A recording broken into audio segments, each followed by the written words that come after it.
Gracias por estar en este episodio. Estamos viendo el diálogo. El diálogo es una conversación entre dos o más personas que exponen sus ideas y comentarios de forma alternativa. Es el primer concepto que tenemos del diálogo. El diálogo es un recurso que ha usado el hombre para poder exponer sus ideas, comentarios, sugerencias y exponer sus ideales a las demás personas. El emisor expone sus ideas y el receptor pues los recibe. La segunda definición que tenemos del diálogo es una discusión sobre un asunto o un problema en particular con la intención de llegar a un acuerdo o una solución.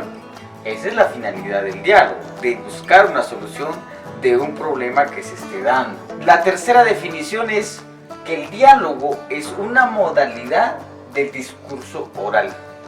También puede ser escrita, si así conviene. El diálogo a lo largo de los años ha sido una herramienta del mutuo entendimiento entre dos personas. En la antigüedad se usaba para poder enseñar. Era el método idóneo de la enseñanza-aprendizaje. De ahí nace la palabra alumno. Platón refuta que la palabra alumno significa sin voz y voto. La palabra alumno para Platón significa que es una persona que no tiene voz ni voto. En la actualidad aún se sigue usando el término alumno. Ahora que estamos en la etapa del aprendizaje significativo, la escuela nueva, las escuelas al revés, la pedagogía contemporánea, debería usarse la palabra estudiante y ya no debería usarse alumno, porque alumno Platón dice que es una persona sin voz y voto. El diálogo nosotros lo llevamos a cabo en la vida cotidiana sin darnos cuenta. Estamos haciendo diálogo cuando estamos saludando, estamos comentando, estamos hablando, diciéndole a los niños qué tienen que hacer, o comentando una discusión, o interviniendo en cierto problema. Hacemos el diálogo todos los días. El detalle es de que existe un diálogo sofisticado con un sistema, paradigmas, métodos, puede ser una mesa redonda, una exposición, ministros de Estado, gobierno. El diálogo a gran escala así se da. Una importancia significativa en nuestra vida, sin embargo no lo vemos desde ese punto. Por ejemplo, una mamá que está regañando, está diciendo a los niños que tienen que hacer, que no se paren, se van a caer, y eso es diálogo, porque el niño está escuchando, en algún momento el niño responde, pero sin embargo no lo vemos desde ese punto. Pero el diálogo en sí es la mejor herramienta para la enseñanza-aprendizaje, así como nosotros los docentes. El ser humano a lo largo de sus años ha hecho conversación, ha hecho diálogos. De ahí surge el aprendizaje, el aprendiz, como lo fueron los filósofos Sócrates, Platón, Séneca, Sullivan, Buda. Todos los grandes personajes en la historia utilizaron el diálogo para encontrar una solución. Por ejemplo, Gandhi es un personaje que usó el diálogo para buscar la paz para India, para los hindúes. Entonces el diálogo siempre ha sido una forma, una herramienta para llegar a un acuerdo mutuo. Sin embargo, en nuestro medio quizás ha sido un poquito complicado poder hacer eso, porque la única manera de solucionar los problemas no es dejando de hablar, sino hablando de ellos. Y es lo que no tenemos, ¿verdad? No tenemos la cultura de crear diálogos. Conocer el significado y el concepto de diálogo, ahora pasamos a conocer los tipos de diálogos. Y sin embargo, nosotros lo hacemos todos los días, aunque no lo veamos de esa manera. Entre ellos tenemos los diálogos literarios. Esta parte me encanta porque habla de cuentos, novelas, obras teatrales, incluso películas. Cuentos. Cuando fuimos a la escuela, más de alguna de nuestras maestras que le cantaba los cuentos, nos tuvo que leer un libro donde el cuento El burro, Juanito, que Pedrito y tal, personajes ficticios, ¿verdad? Las novelas son obras literarias extraordinarias. En América Latina yo admiro tanto a Gabriel García Márquez, un colombiano, un gran novelista, que si ustedes no lo han leído, pues los invito a que lo lean. Las obras teatrales, la comedia, cada país tiene muchos personajes, muchos autores que se han dedicado a escribir obras teatrales, y esas obras teatrales muchas veces se han convertido en películas. Si ustedes son amantes de las películas, pues se puedan dar cuenta que algunas películas, por ejemplo, Gabriel García Márquez en algunas de sus obras fueron después interpretados por varios personajes hasta convertirlo como una película. Por ejemplo, 100 años de soledad. 100 años de soledad era un libro, ahora ya es pasado a una película. Los diálogos literarios internos ocurren en la cabeza del personaje o en su recuerdo. Esto por lo general pasa cuando un escritor está escribiendo, entonces se imagina la acción de los personajes, cómo enfrentar una situación o palabras, formas de expresión. Eso sucede de manera interna, por eso dice diálogos internos. Ahora los diálogos externos son aquellos que tienen personajes con otros personajes. Diálogos externos sucede de manera cotidiana y espontánea. Voy caminando por las calles, de repente encuentro a una persona y lo saludo, intercambiamos comunicación, información. Sucede de forma externa. Los diálogos no literarios, que son todo lo contrario a lo anterior, son aquellos que no tienen una intención artística de expresión. Entre ellos tenemos los formales y no formales. Los diálogos no literarios formales son aquellos que son planificados, o sea, tienen una intención, saben para dónde van y por qué se hacen. Siguen una fórmula y protocolos de respeto. Uno de los mayores ejemplos que puedo dar aquí es una cena, una cita con el señor presidente, el gobernador, alcalde, representantes de la ONU, gremios magisteriales. O sea, hay un por qué se están reuniendo todas las personas para dialogar cierto asunto. Tiene una intención, se sigue un protocolo, hay una ceremonia. Esos son los diálogos no literarios formales. Todas las personas que asisten van de etiqueta, o sea, de traje formal. Su nombre lo indica, formales. Los diálogos no literarios informales son los que realizamos nosotros todos los días. No son planificados, sucede entre personas de mucha confianza, no necesariamente se tiene que seguir protocolos, formas de expresión. Incluso en estos diálogos se dan muchas vulgaridades, frases coloquiales, porque no siguen un régimen de respeto, porque se da entre personas de mucha confianza. Uno de los ejemplos puede ser los novios, parejas, porque hay una sinergia de confianza, entonces las palabras salen a reducir. Eso en cuanto a la clasificación de los diálogos. Para dejar los conceptos y las definiciones de diálogo, para pasar ya a la concreción de la práctica, estamos para finalizar esta parte del diálogo directo y el diálogo indirecto.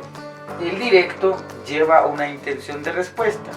El emisor hace una pregunta o le interesa conocer lo que el receptor piensa o lo que la otra persona piensa. Por ejemplo, una madre le dice, ¿ya comiste, hijo? Es una pregunta con la intención de una respuesta. Pues el hijo responde, no mamá, pues no tengo hambre, ¿verdad? Es una simple respuesta. Eso es un diálogo directo donde la otra persona espera una respuesta. El diálogo indirecto lleva una figura de narrador. Aquí tenemos un ejemplo. La madre le preguntó al hijo si había comido y este le respondió que no, pero que no tenía hambre tampoco. Esto está narrando cómo sucedió la cuestión, cómo sucedió el hecho. Entonces el diálogo directo lleva una intención de respuesta. El diálogo indirecto con una figura del narrador. No interviene ni siquiera la otra persona, simplemente se está narrando cómo sucedieron las cosas. Uno de los diálogos más frecuentes que podemos ver en las redes sociales, en los canales de YouTube o en alguna página de internet, es el monólogo. El monólogo es un personaje que hace reír a todas las personas usando cultura general, preguntas de cultura general, donde solo el interlocutor habla, solo el que está enfrente habla y el público escucha. Él mismo se da las respuestas, pero de forma dramática. El monólogo es un comediante, por así decirlo.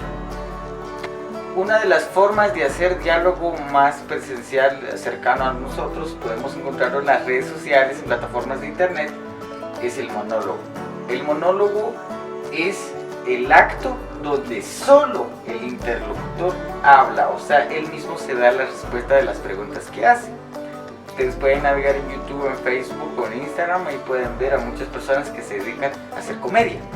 Hacen sonreír a las personas con respuestas de preguntas de cultura general o cosas muy cotidianas que suceden que lo pasamos desapercibido, pero sin embargo ellos le dan otro toque y esto nos causa risa, nos causa felicidad, nostalgia o nos hacen llorar. Esto es el trabajo que hacen los monólogos. Cibernautas y monólogos hay muchos que están naciendo en esta época. Ahora pasamos al escenario de los diálogos. ¿Dónde realizamos diálogos? ¿En qué momento lo hacemos? ¿Cuándo lo hacemos? ¿Por qué lo hacemos? Uno de los escenarios donde se da el diálogo cotidiano, espontáneo y más frecuente es en el seno familiar. La familia es la base de la sociedad, como lo sabemos, y aquí es donde se da un diálogo más frecuente, padres a hijos, nietos y abuelos y todos los que siguen la línea familiar. Los padres suelen decirles a los niños desde el inicio del día lo que tienen que hacer a lo largo del día, y los hijos suelen responder, o los abuelos, y en los abuelos hay un vínculo cercano. Yo no conocí a mis abuelos murieron antes de que yo naciese, pero los abuelos siempre suelen contarle a los nietos sobre sus historias legendarias cuando eran jóvenes, algunas travesuras, las travesías que pasaron cuando eran jóvenes. Es un diálogo frecuente que suelen hacer. Algunos padres suelen hacerlo, pero a veces por el trabajo, las obligaciones que han adquirido los padres, pues casi no suelen darle tiempo a los hijos, pero más frecuente puede darse con la madre. La madre tiene una comunicación bárbara con los hijos. Si un hombre dice 30.000 palabras durante todo el día, las madres dicen 60.000 palabras, porque las madres están hablando y diciéndole, indicándole a los niños, porque las madres son seres polifacéticas. Admiramos a las mujeres como seres polifacéticas porque le han dado auge, le han dado un color distinto a la vida, porque sin las mujeres yo pienso que no habría sentido, no habría amor, no habría pintura, no habría vida, no habría música. Entonces las madres juegan un papel importante en el diálogo familiar. Tenemos el segundo escenario donde se da el diálogo, es la escuela. La escuela como fundamental en la educación tecnológica, científica, también humanística. Tenemos a los maestros, padres y estudiantes, los que conforman la comunidad educativa. Los maestros pues son los entes encargados de hacer diálogo al inicio de cada jornada escolar y tienen interacción con los padres, alguna inconveniencia, problemas, y los estudiantes son los que frecuentan todas las jornadas de diálogo todos los días. Aquí es donde el estudiante empieza a formar una cultura de diálogo, porque aquí es donde empieza la estimulación, en la escuela donde empieza la estimulación temprana en los niños de crear diálogo. Los niños hacen diálogo todos los días cuando están en el receso, incluso la mayor parte de los niños de primaria pues se la pasan hablando, están haciendo diálogo. No necesariamente un diálogo estructurado, con normas, con protocolos, es un diálogo espontáneo, con lenguaje coloquial, frases coloquiales. Entonces el escenario, la escuela juega un papel importante en el diálogo en los niños. Y sobre todo, ya que juega un papel importante, los maestros deberían cuidar su vocabulario a la hora de interactuar con los estudiantes, porque como conocemos maestros que dicen una cosa, pero hacen otra cosa, entonces no es lo mismo predicar que hacerlo, ¿verdad? La iglesia es otro escenario donde se da el diálogo, líderes y feligreses, donde está el líder dictando, diciendo lo que tiene que hacer o lo que debe hacer o lo que mencionan ciertas cosas, y los feligreses pues ahí están de alguna u otra manera, tienen reuniones, tienen actividades, entonces se lleva un diálogo. Esos son los tres escenarios, escenarios muy cercanos a nuestra realidad. Escenario que traspasa fronteras en cuestión de hacer diálogo son las redes sociales. Es una tendencia mundial las redes sociales hoy en día. Tenemos algunos por mencionar: Facebook, Twitter, Instagram y otros. Pero las redes sociales en la juventud, incluso en la población adulta también ha creado un impacto, porque ahora las personas ya no pueden vivir sin un smartphone, sin un teléfono celular, y están prendidos en ese bendito aparato, ¿verdad? Y ahí están, se la pasan gastando sus horas. Este bendito aparato se inventó para acercarnos de las personas que están lejos. Pero, ¿saben qué ha pasado? Nos ha alejado de las personas que tenemos cerca, porque ahora en los restaurantes incluso ya nadie disfruta, están más pegados a este muroso aparato. Cuando los niños, he visto algunos niños cuando llegan a visitar a sus familiares, lo primero que preguntan es la contraseña de Wi-Fi. Ahora las personas ya no viven sin el Wi-Fi, sin las redes sociales, sin internet en su teléfono celular.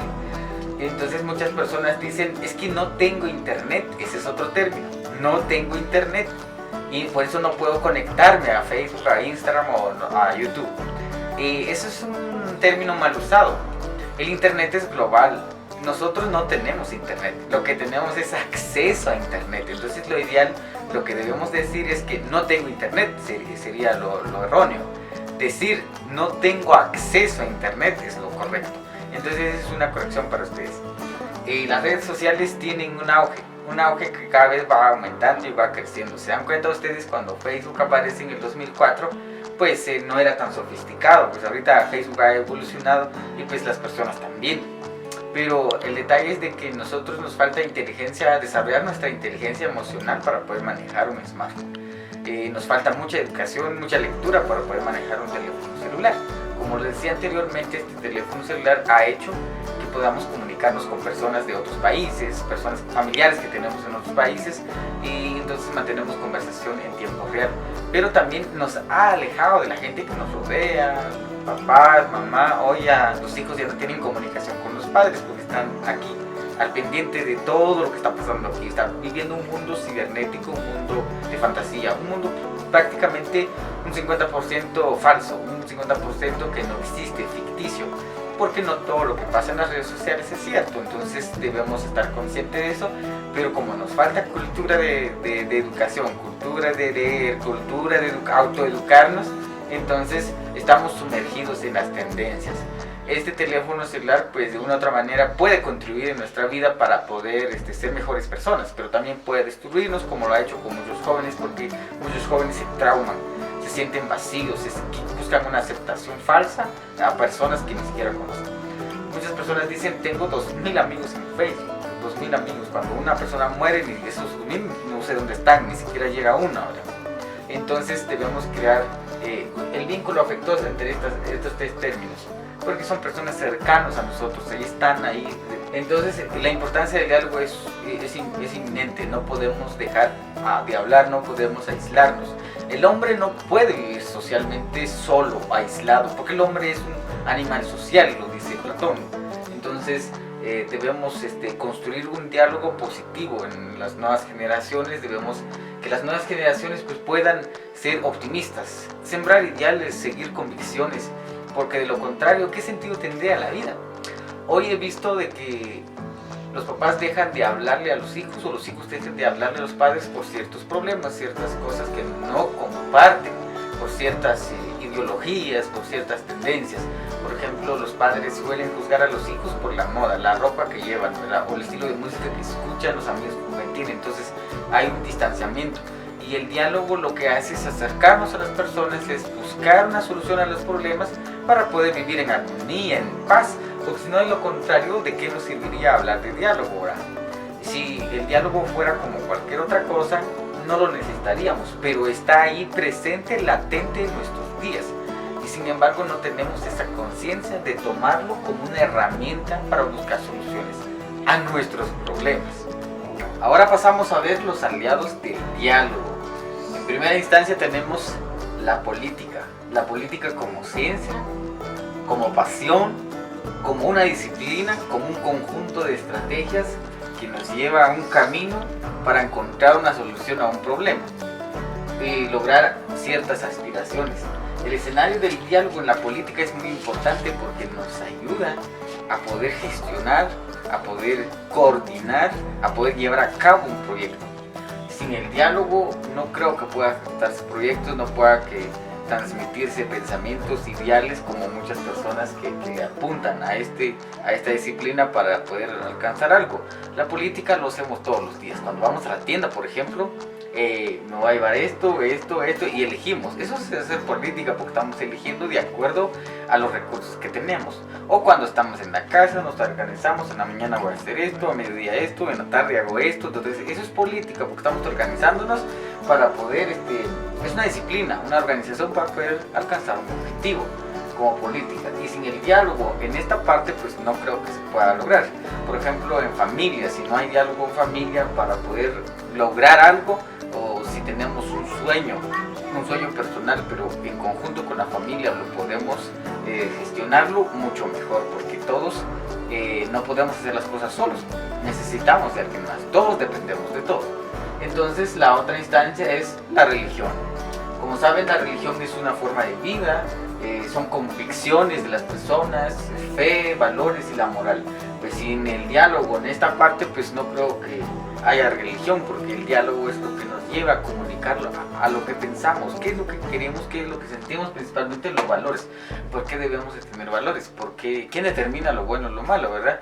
Pero entonces eso se logra a través del diálogo. Si yo creo en algo, tengo una convicción de algo, entonces vengo y le transmito eso a otras personas que me escuchen especialmente, ¿verdad? Entonces eso es el diálogo, hacer llegar el mensaje a las demás personas. En la religión, sin el diálogo en esta parte, creo que sería algo obsoleto, no tendría sentido creer en algo sin saber por qué. El diálogo nos permite eso, entender, tener las convicciones seguras, la certeza del por qué queremos hacer las cosas. Otra instancia es la filosofía. La filosofía nos ha ayudado a entender muchas cosas, es un estilo de vida, una forma de aplicar la sabiduría en el momento indicado.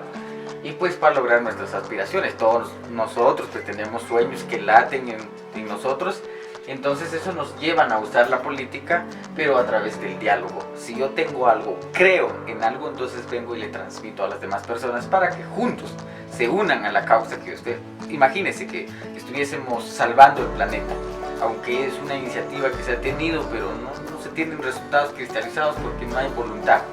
Pero salvar el planeta, que todos nos organicemos en la siembra de un árbol.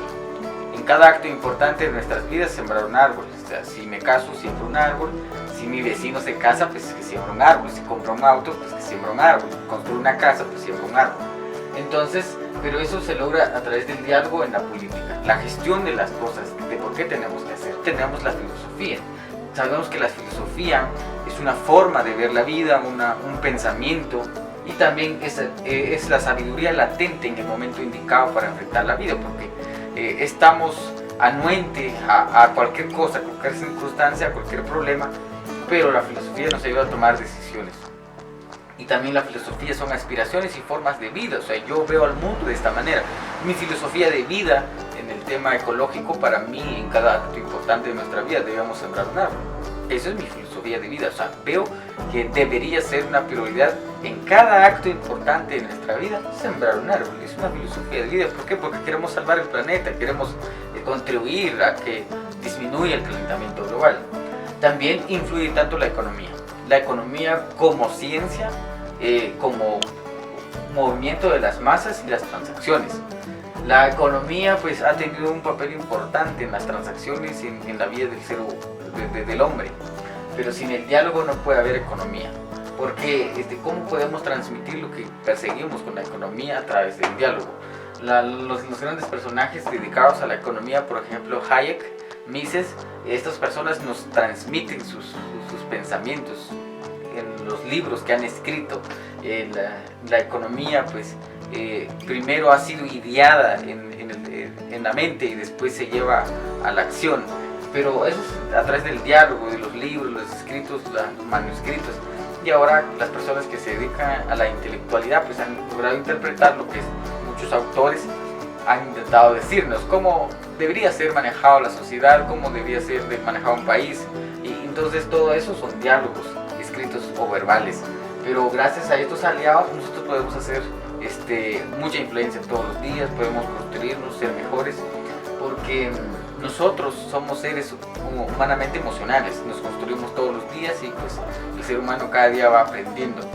Pero si no aprendemos el arte del diálogo, pues de nada nos sirve todo, porque si yo tengo un conocimiento y ese conocimiento no lo saco a relucir, de nada me sirve. Conocimiento que no se pone en práctica, pues no sirve. Uno de los conocimientos que se pueden ser cristalizados es en la vida de las demás personas. Compartir lo que sabemos, el diálogo, hacer llegar lo que nosotros pensamos a otras personas, pero de forma positiva, porque muchas personas, grandes líderes, han influido de forma negativa. Por ejemplo, Hitler fue un gran personaje, pero fue un gran líder, pero influyó de manera negativa. Y lo que necesita el mundo es de que impactemos de forma positiva, porque de cosas negativas, pues estamos impregnados en todos los rincones del mundo. En todo lo que necesitamos hacer es publicidad de lo bueno. El diálogo es la herramienta que tenemos para hacer llegar eso, porque de lo contrario no tendría sentido esto que estamos haciendo, porque lo que estamos haciendo es dialogando, persiguiendo un ideal. Hace 2000 años pues no había este marcador, hoy lo tenemos, y entonces la accesibilidad de esos adelantos tecnológicos pues nos ha ayudado a comprender de manera universal la vida. Y pues sin el diálogo dudo mucho que pueda construirse sociedad, porque la sociedad es la comunicación constante que tenemos. Por ejemplo, lo que se está dando en todos los países ahorita con la pandemia, pues los presidentes buscan dar discursos médicos, dar sus opiniones científicas acerca de lo que está pasando. Pues es el diálogo, es comunicar a las personas, es hacer llegar el mensaje. Llegamos a esta parte, el diálogo versus acción. Muchas veces tal vez hemos hecho diálogo pero no hemos accionado. Tal vez hemos escuchado de diálogo pero no hemos hecho algo al respecto. Para hacer el diálogo necesitamos una certeza, un por qué hacerlo. La fe es un motor que nos mueve. Cuando hablamos de fe no necesariamente nos referimos a religión. Tenemos un concepto encerrado de que cuando se habla de fe se habla de religión. No, la fe lo necesitamos todos los días. Por ejemplo, yo tengo fe de que ustedes van a ver este video. Entonces estoy haciendo este video. Tengo fe de que este contenido va a llegar a más personas, entonces eso es accionar. La fe se usa en la ciencia. La ciencia, por ejemplo, un científico dice, bueno, yo creo esta cosa, creo que esto pasa así, pero entonces para que esto se llegue a comprobar tengo que accionar, y la fe es acción. Entonces necesitamos la certeza, la fe, para que haya diálogo, pero sobre todo ideales. Muchas veces ustedes se han enterado que han habido diálogos internacionales sobre el calentamiento global, el cambio climático, sobre temas de interés, pobreza, desnutrición, temas de minería y todo eso. Han habido diálogos, pero no han habido acción. O sea, yo puedo decir, fíjate que el calentamiento global se produce porque hay mucha basura, hay muchos automóviles, pues hay mucho CO2 en el medio ambiente, entonces está bien, estoy haciendo diálogo, pero no estoy accionando. O sea, digo que sí, la basura provoca el calentamiento global y un montón de cosas, pero no estoy accionando. Hablo demasiado, pero acciono muy poco. Si digo que el calentamiento global es provocado por la basura y por el acumulamiento del CO2 en el medio ambiente, entonces, ¿qué debo hacer? Pues evitar hacer basura, o sea, evitar ir a una tienda y comprar productos industrializados. Y si pues la acumulación del CO2 en el medio ambiente ha contribuido mucho en el calentamiento global, entonces lo que necesito hacer es, no sé, comprarme una bicicleta y empezar, ya no usar medio de transporte, usar una bicicleta para llegar al destino donde tengo que llegar. Entonces estoy accionando, ya a través del diálogo me enteré, me dijeron, me informé de estos impactos, pero entonces a través de la acción estoy creando cambios cristalizados. Aquí tenemos una frase: nada cambia si nosotros no cambiamos. Podemos filosofar todos los días, podemos estar sentados en un café, filosofar, hablar de lo mejor, pero nada cambia si nosotros no tomamos la iniciativa de decir, no, de verdad tengo que cambiar, tengo que ayudar al planeta. Porque cuánto daño le hemos hecho a la naturaleza, por ejemplo, cuánta basura llega al mar y muchos animales se mueren a través de eso, entonces por nuestras acciones. Esta palabra, ideales, me interesa tanto esto. No tenemos ideales, de nada nos sirve el diálogo, de nada nos sirve el diálogo. Los ideales son sinónimo de valores.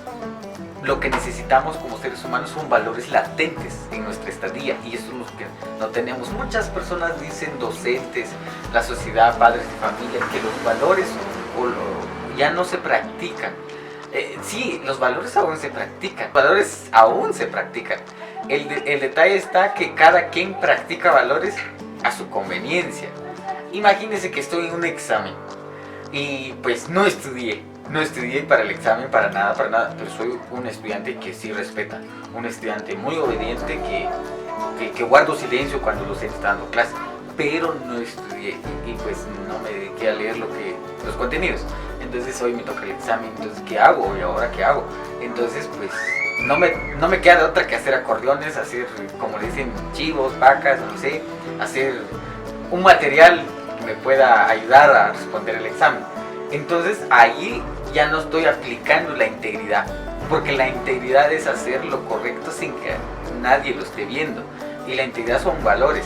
Nada cambia si nosotros no cambiamos. Lo que necesitamos es diálogo versus acción. Valores versus acción. O sea, nos enteramos de algo, bueno, accionemos, pues. Si el problema del mundo no es económico, político, religioso, y si son morales, entonces deberíamos priorizar los valores como en primera instancia. Y pues eso se encarga la familia de hacerlo. Voy a finalizar con una metáfora sobre el diálogo, la acción y estos dos valores, integridad y honestidad. Un ministro de Estado se hospeda en un hotel, ordena una pizza, 20 minutos después la pizza llega al hotel, tocan el timbre, la mujer sale y recibe la pizza, paga los $10. Al abrir la caja la mujer se da cuenta que no hay pizza, hay 2 paquetes de billetes. La mujer le dice, mientras el hombre está duchándose, la mujer le dice, amor, no tenemos pizza, pero tenemos 2 paquetes, hay como $2,000, podamos pedir las pizzas que queramos. El hombre le dice, no, yo soy honesto, mi papá me enseñó la honestidad, que hay que ser honesto, iremos a dejar este paquete a la empresa y pediremos nuestra pizza. Entonces se arreglan y se van a la empresa y dice, señor, necesito ver al gerente. Entonces en un instante llega el gerente y dice, señor gerente, nosotros hace 20 minutos ordenamos una pizza. Llegó la caja pero sin pizza. Encontramos estos billetes aquí. Mi papá me enseñó a ser honestos. Así que aquí está, le entregamos la caja. El gerente con un respiro dice, usted acaba de salvarme de ser despedido, porque hace 20 minutos perdimos todo lo que teníamos. No sé, a alguien se le ocurrió meter el dinero ahí en una caja y después ya no se percataron cuando estuvieron sacando las cajas. Así que señor, disculpe, gracias, de verdad, usted acaba de salvarme de ser despedido. Pero déjeme hacer noticia, porque una persona como usted necesita nuestro país, nuestra nación, nuestra sociedad, porque es honesto. Llevó el dinero a la empresa, fue honesto. El gerente llama y era que tengo una hermana trabajando en Televisión Nacional y tengo un hermano que trabaja en la radio. Voy a llamarlos para que vengan y lo entrevisten porque usted es una persona buena, una persona que necesita nuestra sociedad. Porque como usted, pues ya no hay. Alguien más pudo haberse quedado con los $2,000, pero usted lo entregó. Entonces hay que hacer noticia. Entonces el señor, el ministro de Estado responde al gerente y dice, señor gerente, yo no quiero salir en las noticias, no quiero salir en la radio, en la tele, no quiero hacer nada. Yo solo quiero mi pizza y regresar al hotel y a descansar. El gerente insiste, no, pues usted tiene que salir, hay que hacer noticias. El ministro de Estado le dice al gerente, es que usted tiene que entender que la mujer, la que viene conmigo, no es mi esposa.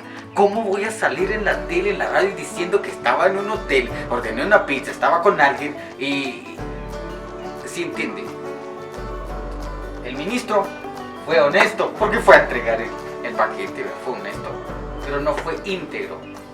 Honestidad es lo que yo digo que soy. Integridad es lo que yo hago aunque nadie ve. Integridad es hacer lo correcto sin que nadie te esté viendo.